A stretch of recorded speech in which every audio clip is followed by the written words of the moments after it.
জানেন আমরা ইউজিসি কার্যালয়ে মাননীয় চেয়ারম্যানের সাথে সাক্ষাৎ করি। তিনি আমাদেরকে নানা বিষয়ে আশ্বস্ত করেন যে ইন্টারমিডিয়েটটা স্বতন্ত্র পরিচয় থাকবে, ঢাকা কেন্দ্রীয় বিশ্ববিদ্যালয় তার আলাদা কাঠামোতে সকল প্রশাসনিক কার্য এবং একাডেমিক কার্যক্রম পরিচালনা করবে। কিন্তু গতকালকে আমরা যখন মানববন্ধন করি, তারপরে তারা রাতে খসড়ার অফিসিয়াল ওয়েবসাইটে প্রকাশ করার পর আমরা ইন্টারমিডিয়েটের শিক্ষার্থীগণ বড় বড় অসঙ্গতি দেখতে পাই।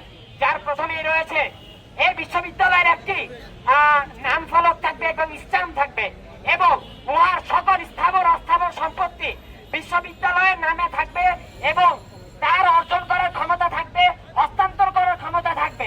এবং আমরা দেখতে পারি কার্য পরিষদ কমিটির অনুমতি ক্রমে ছাড়া, অনুমতি ক্রম ব্যতীত কোন ধরনের উন্নয়ন পরিকল্পনা গ্রহণ করা যাবে না। সেই কার্যকরী পরিকল্পনা কমিটি হবে বিশ্ববিদ্যালয়।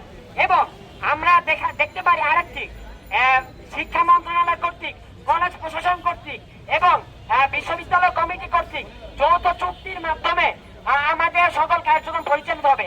ভাইরা আপনারাই বলুন, আপনাদের কাছে প্রশ্ন রাখতে চাই, যেখানে যৌথ চুক্তির কথা বলা হয়েছে তাহলে কেন প্রথম দফায় সকল সম্পত্তি বিশ্ববিদ্যালয়ের নামে অর্জন করার অধিকার থাকবে এটা বলা হলো?